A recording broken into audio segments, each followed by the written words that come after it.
tight corner. And Tom tries to do the same all the while. Gordon Dury doing his bit for Rangers. So I don't think there's any value in Andres Tom being back there, Mark. I know it's great to see, and at the best of times, in normal circumstances, you'd be saying great. But I think he should be leaving that to someone else, either in his back four or his midfield. And he should just be committing himself to being up front.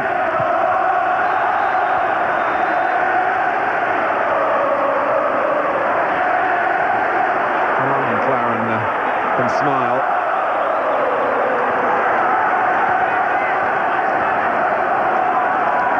Weghorst is told to calm down.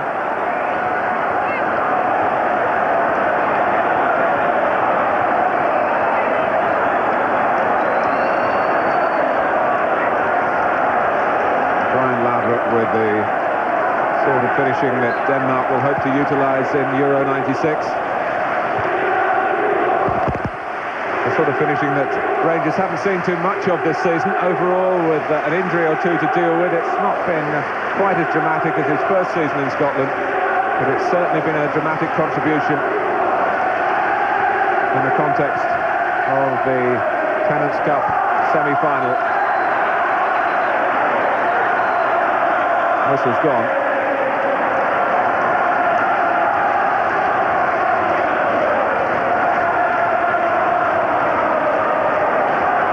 Oh, there's another booking here.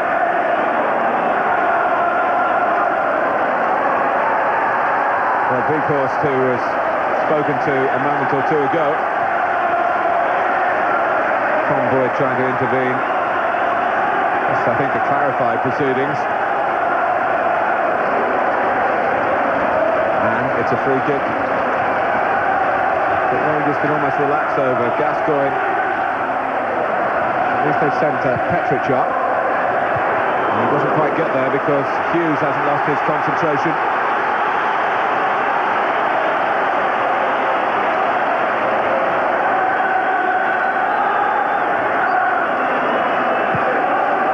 Call from Lardrup's corner. Lardrup got back onside as Gascoigne fed him the ball again. Donnelly can't prevent the cross. Petric had stayed up there. It's only just too high for him at the far post. Well, Brian Lardrup looks like he's enjoying this game now. And no surprise after the part he played in the goal. Takes that really well. It's a difficult ball. But the goalkeeper did make up his mind. He's got the ability to do that. Well, and this is what it meant to Walter Smith. You don't see him let his guard down like that too often, but he had plenty of plenty of reason to wear his heart on his sleeve then. It was a well-worked goal, but it was also a triumph for Rangers tactics, having come out for the second half, a goal to the good. I mean, that just shows you that you can have as much possession in games as you like, and if you don't have a cutting edge and you don't make the most of it, then people can make you pay. There might be more to come from Rangers yet. Lardrup, of course, concerned about being offside and not wanting to run where Lardrup wanted to play the ball. Van Hooijdonk. McNamara. Now that's a bit straight.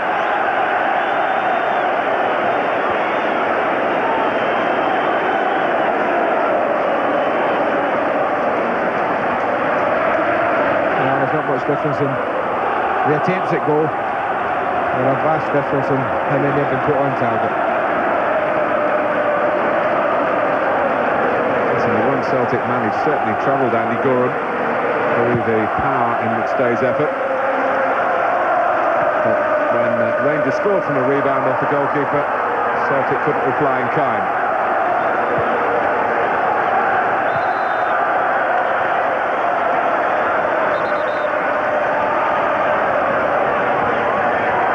The Rangers fans in very good humour and very good voice now.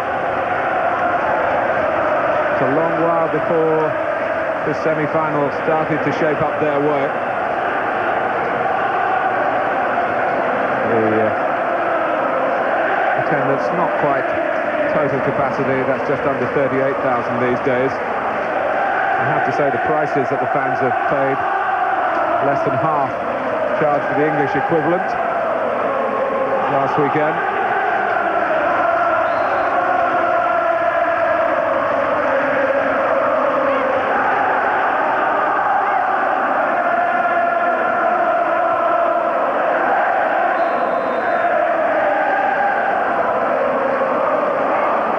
Well, it's going to take something truly dramatic here for Celtic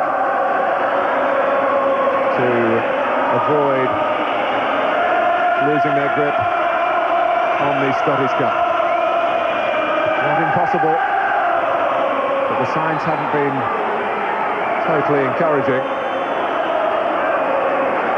Robertson, the culprit this time. Something's going to happen for Celtic. It's going to happen very quickly. Somebody's got to produce something for them, something out of the ordinary, something unexpected. Or someone's going to have to make a mistake and Rangers defence to give them a chance. For 75 minutes, I think Tommy Burns will feel that Rangers have coped quite comfortably with what Celtic have had to offer as an attacking force. That's been the major difference in the sides. There's been the cutting edge of both sides. Walter Smith's side has had that cutting edge. Tommy Burns' side up till now hasn't. Well, now Celtic badly need someone to get their head on this free kick. And maybe this corner. And Gorham, who came out to try and deal with the ball in from McNamara. Staying down. He's not the biggest of goalkeepers, Andy Gorham, and when he comes into traffic, there is a chance that he's going to get thumped. He does run into Gordon Petric. That's where the clash comes.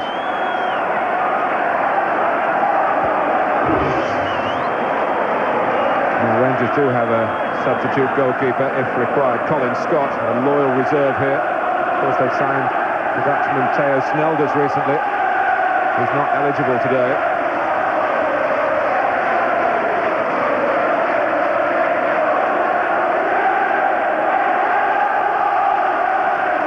Hasn't had too many opportunities, Colin Scott, but he's there if required. Chance for us to remind you about our Monday night football. And what a game, Blackburn against Newcastle. Alan Shearer, Newcastle born. Can he spoil Newcastle's attempts to improve their recently indifferent away record at such a critical time in the championship race?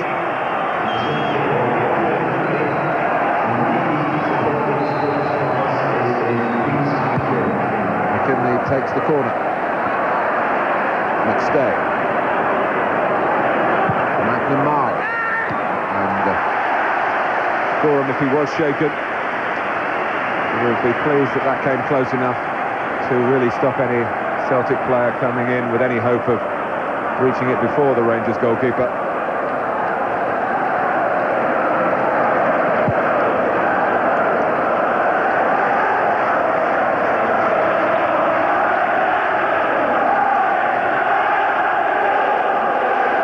Well, it's looking very much as though it's going to be Rangers against Hearts in this year's 10th Scottish Cup final.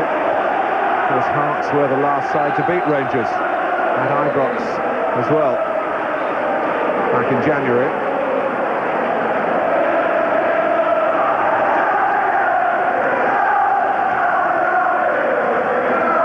Celtic's 29-game unbeaten streak in domestic competition, looking as though it's going to be cracked here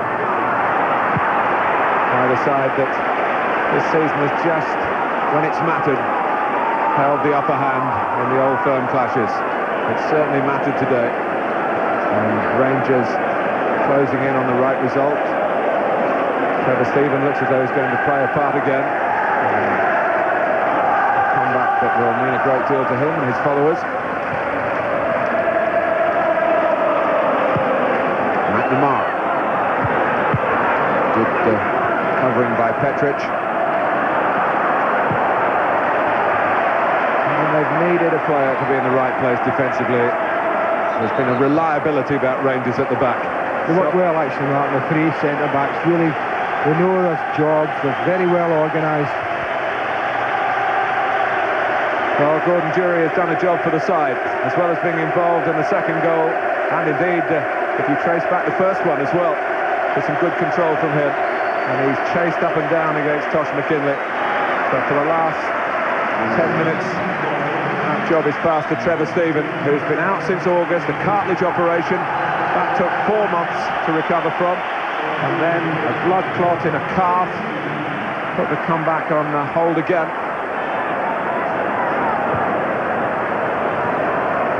McStay. That's McLaren in the way.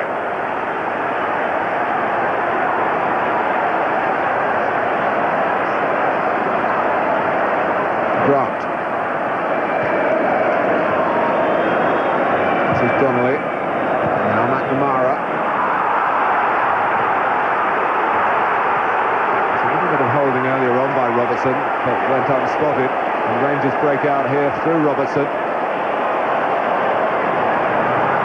In the end, a certain amount of justice that Marshall was able to get it, and the first wasn't able to have a chance.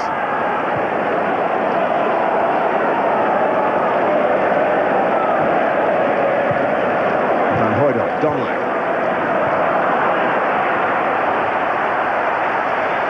I think that's typical of what's went wrong for Celtic today. Just at the last minute, the final pass, the final ball has just let them down too often today.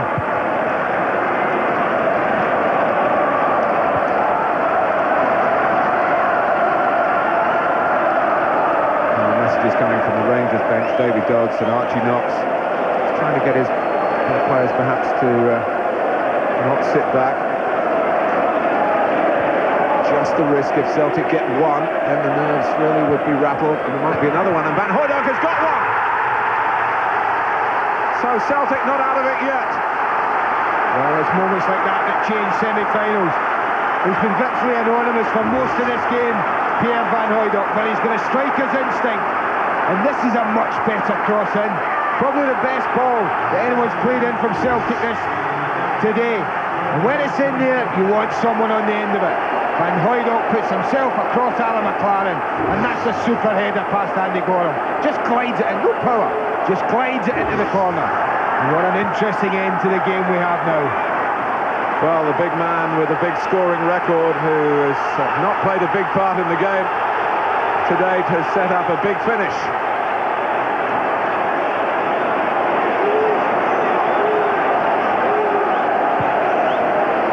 Donnelly. Van Hooydonk. How will Rangers react? Suddenly it's gung-ho for Celtic. Boyd.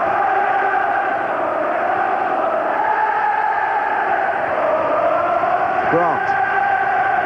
They're within range again. The team in green and white.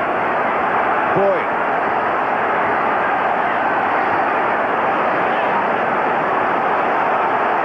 Here's McStay.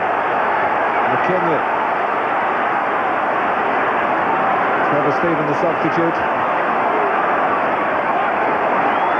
McKinley trying to get round him. Can't do so. Now, the one thing you know about Tommy Burns' Celtic side this season, they don't give up. They will keep going and going until Les Mottram says there's no time left. And suddenly Celtic are getting to the ball so much quicker. And they're beginning to feel beaten. The heads were hanging. And Hooydonk's head suddenly intervened with a telling flick.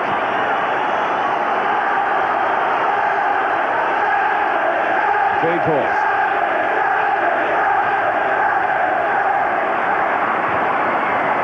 And here's McNamara. Oh, well, if that's Pierre Van Hooydonk, it's 2-2. But it was Simon Donnelly. And it's 2-1. But a great ball from Hooydonk to McNamara. What a cross this is. Fizzes it across the box. And it's only his lack of inches, nothing else. And had this man been on the end of that cross, then I think we might be looking at a 2-2 scoreline.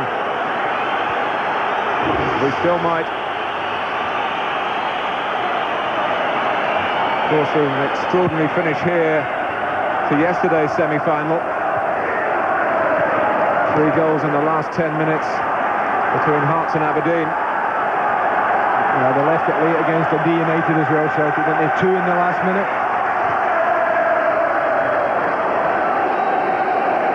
Quite right. Van Hooijdonk. Suddenly the ball's sticking when it's played up to him. McNamara. Laudrup.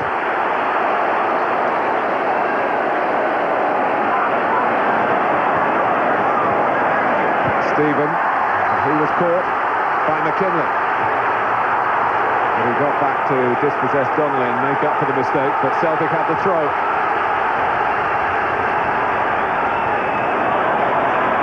Weghorst. McKinley. Again, we talked about shortage of numbers in the centre. Van Hooijdonk really had to go to the near post. There was no one able to make up the yardage to get in for the deeper cross from Tosh McKinley. We're into the last 5 minutes.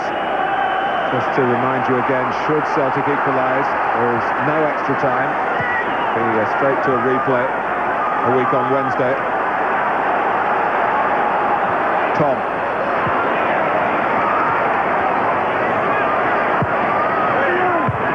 That's away by McLaren. Asquith couldn't keep it.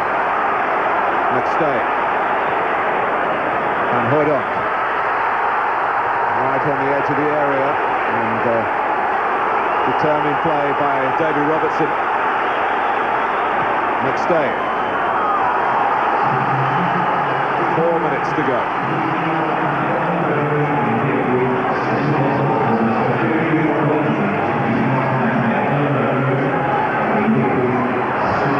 Now McStay. McNamara. Weghorst going in.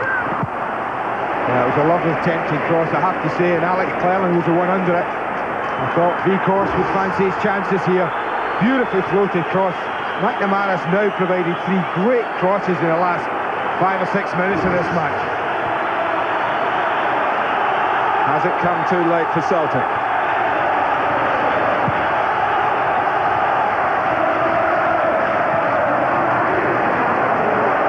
Hughes. They want Marshall to get it forward quickly. He's waving players upfield, although Peter Grant dropped for a short collection, played a matter of yards to his feet. Now he's got to try and join in midfield. It's been behind McLaren, and Donnelly will reach it for Celtic! Was that the moment? Well, full marks to him for seeing the situation so quickly. And all he does wrong is he just puts a little bit too much weight on the ball. Send behind now, McLaren, just lift it gently and your team are level. Just gets a bit too much weight on it. He gets it over Andy Gorham. Unfortunately for Simon Donnelly, he puts it over the bar as well. That's a real let-off.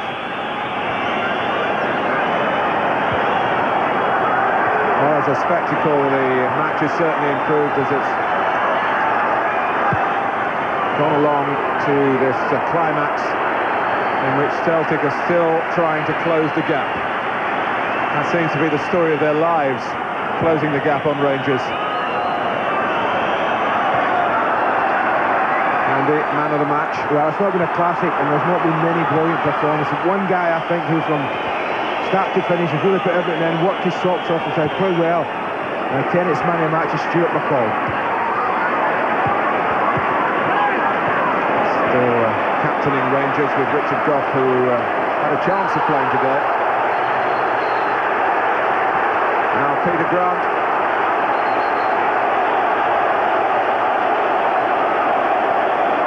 He's moved away, and Les Mochans had to go a long way to caution him. Whether that will try the referee's patience even further.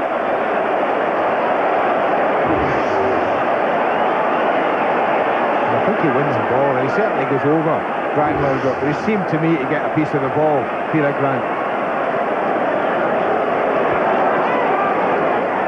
It's not the first yellow card he's had in an Old Firm game, and I don't expect it will be the last. Yeah. He's competitive. And he's Celtic to the core.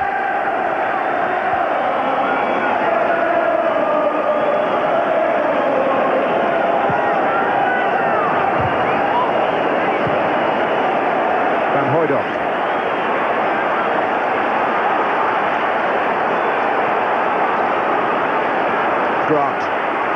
Weghorst. Van Hooydonk running to the right. Weghorst not able to settle quickly on the ball thanks to the attention of Stephen, but McNamara's cross, it hits Trevor Stephen, and Donnelly settles to the corner, although John Brown wasn't settling for it. Well, it's all or nothing now. This needs a good delivery. Josh McKinley's come all the way across with his left foot. The one thing he must do is put it in an area his teammates can attack. Give them a chance to score. That's the order of the day. The 90 minutes are up.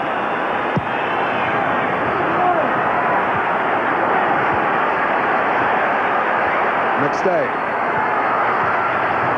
Played by Cleland against Tom, and it's a goal kick. And it's just a question now how long Les Mottram feels should be added on. I suspect there might be certainly a minute or two.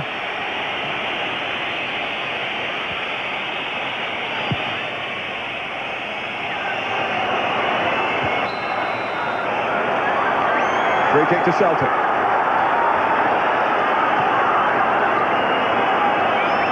Rangers trying to hold their line as Celtic throw so many players forward. Hughes, of course, is there. Van Hooydonk, you'd expect. And the ball is too long. And that's the one thing we didn't want. Just a harmless ball straight through to Andy Gorham. And the referee tells Gorham to get on with it.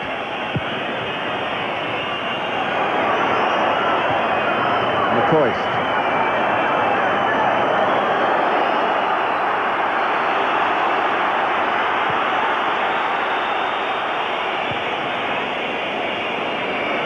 Donnelly. Van Hooydonk. Weghorst chasing. Whelan kept his eye on the ball. Nice touch from Trevor Stephen in the circumstances. Got it out of play, well away from the Rangers goal.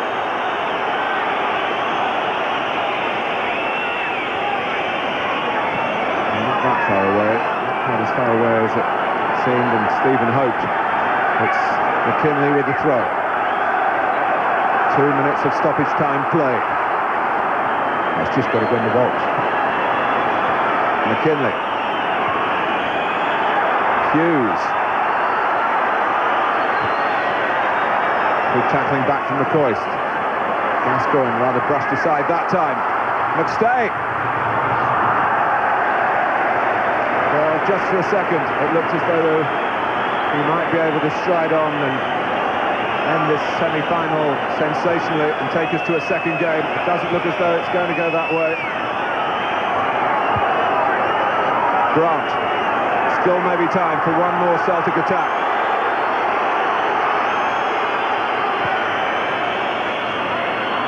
Brown, great climb. Laudrup, who's good enough to keep the ball. Gascoigne likewise. Keep it he does. And then produces a pass towards McCall. Marshall wastes no time. And Rangers are in the final of the Scottish Cup. In the end, Brian Laudrup's second goal for Rangers was the decisive one. Ali McCoist, just before half-time, turned it Rangers' way. Laudrup's goal seemed to secure their passage into the final, but then came the late scare, Van Hooydonk's header. And for all Celtic's development this season, they've not cracked their old rivals in 6 attempts. Rangers still have the double very much in their sights, and today's delight even greater. A semi-final success for Paul Gascoigne and his colleagues at the expense of the old enemy, and at the expense of the holders as well. They also believe, Rangers, with some justification, that in Walter Smith's time as manager, they've never lost to Celtic when it really matters. It certainly mattered here at Hampden this afternoon. And it's finished Rangers 2, Celtic 1. So it's Rangers then through to the final, where they meet Hearts, of course. And those supporters will have a happy trip home. Not a long one, a happy one, not that young man. We'll be back with the thoughts of Kevin Drinkle and Charlie Nicholas next. Pictures starkly sum up What an afternoon it's been for Celtic and those supporters. A disaster for that young man, beaten, not just beaten, but by Rangers in the semi-finals, and they are absolutely delighted. McCoist and Brian Laudrup, Van Hooijdonk with a late goal for Celtic, which raised the spirits at the Celtic end, but it wasn't to be. The cup holders are out, and Rangers march on towards a double.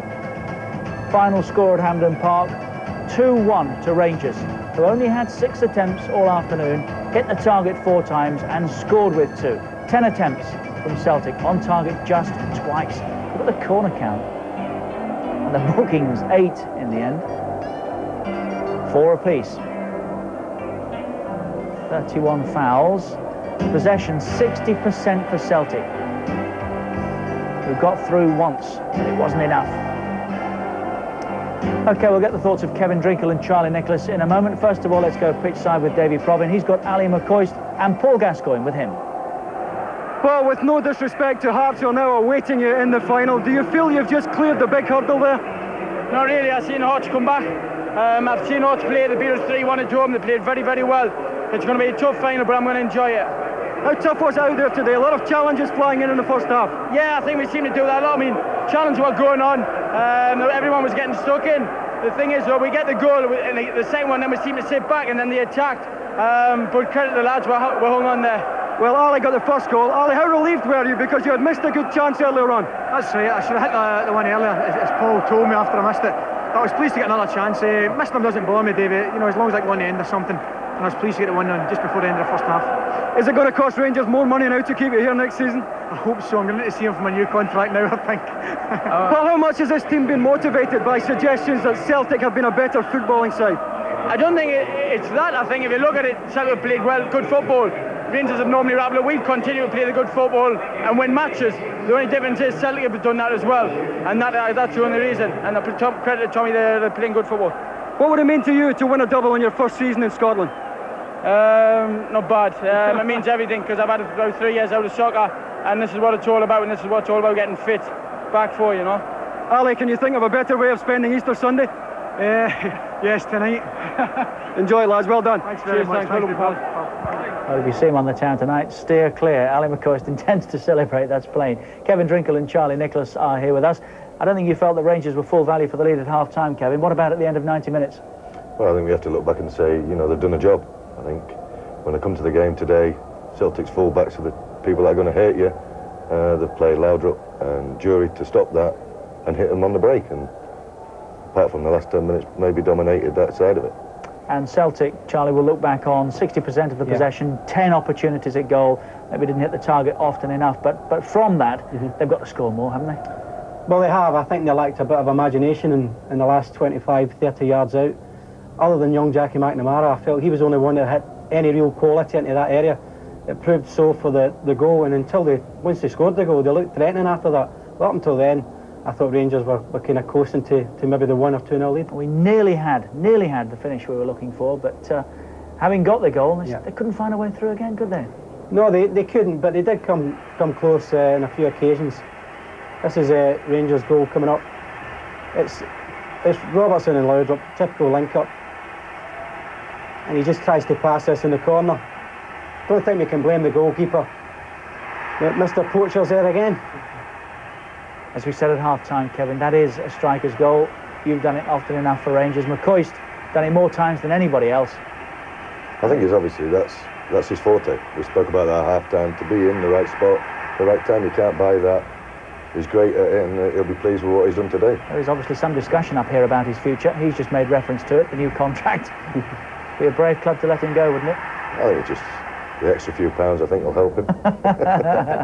Keep him there. Laudrup made it 2-0 with Celtic pushing for an equaliser. They had to be careful. Inevitably, Rangers sprang. Yeah, it's a good move. Just 3 balls later, the ball's in the net, wasn't it? Yeah, it's a good move. Laudrup just plays it wide to McCoist, and suddenly he's in. The keeper again, he's in no man's land. Was he right, having come, he made his mind up rather for him, well, possibly not looking back now, but at the time you've got to say, well, he's stuck in the middle. He doesn't really know if Laudrup's going to get the ball down in his left foot. You can see him here. He's just already glance before, you just see him glancing up. He knows where McCoist is and goes, and he knows the pace is going to hurt John Hughes, and he just gets in right behind him. And I feel for Gordon Marshall, because he is. Laudrup's, it's a decent touch, and he's left totally isolated, and he's just lifted it over him. But Celtic kept plugging away patiently, and eventually they got their reward. But that made it a difficult job, Kevin, didn't it? I think at that stage, we were just speaking before the goal, actually, and Celtic were dominating at that time. I think they'd been around the Rangers goal for something like 8 or 10 minutes. And that was typical of the way Rangers set out to play and hit them on the break. Eventually, Van Hooijdonk scored for Celtic to make it 2-1. This is possibly the best cross he's put in the whole game. They're good at that. We spoke about that earlier, about Laudrup and Jury stopping the service from the fullbacks. He got it in there. It's a great ball in. And Hooijdonk gets across his marker, and it's a lovely little header. Guided into that corner.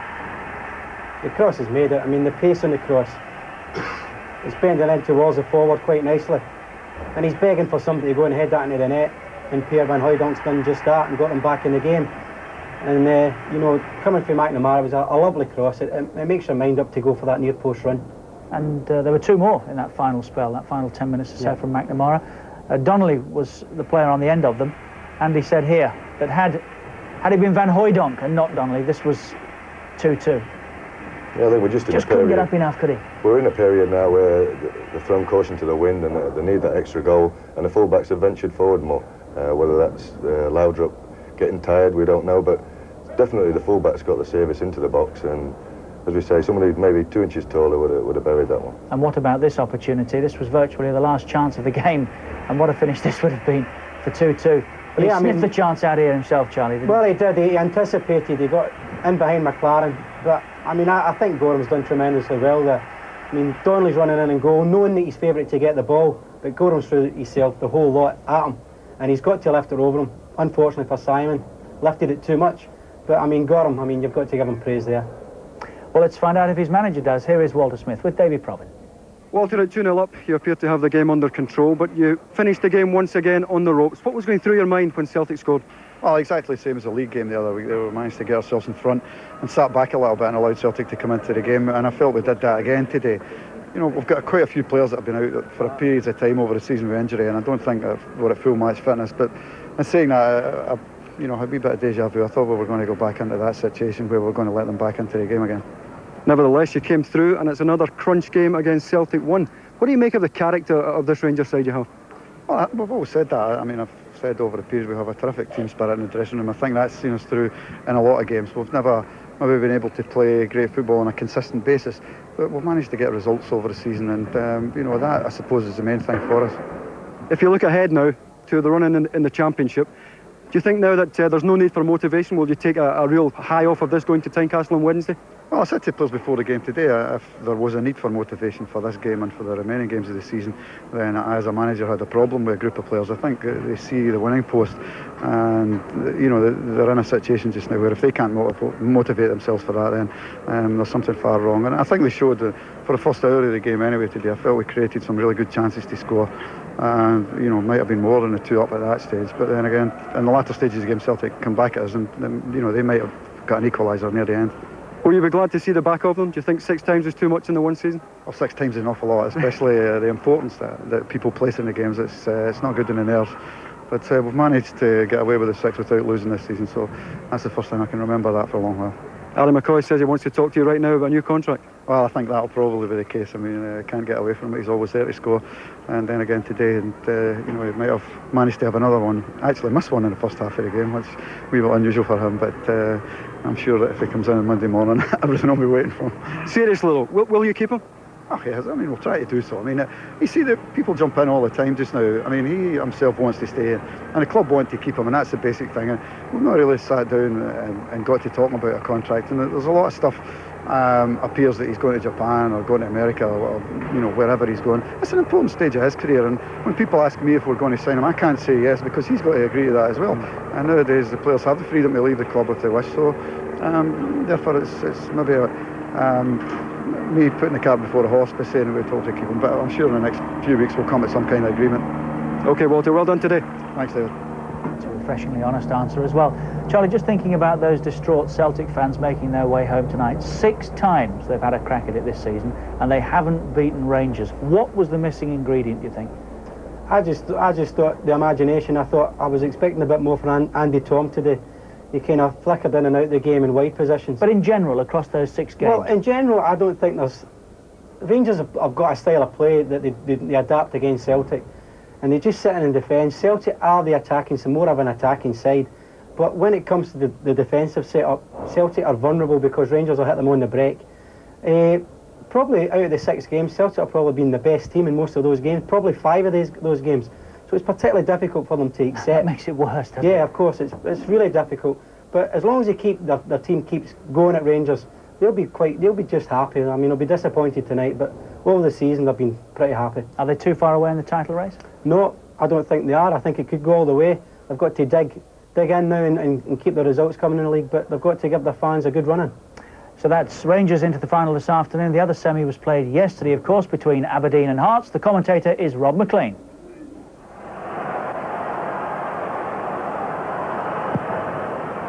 There's Poynton's corner.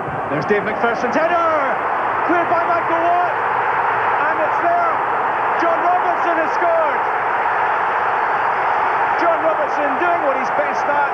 When the scraps are around, he'll happily take them.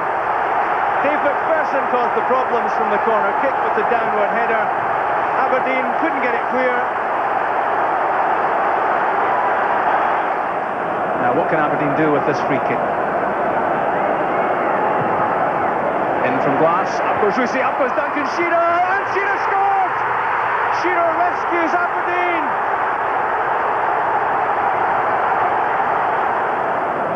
Rusey halfway towards the halfway line. Kimmy didn't get there. John Robertson will keep this in. Neil Poynton's inside.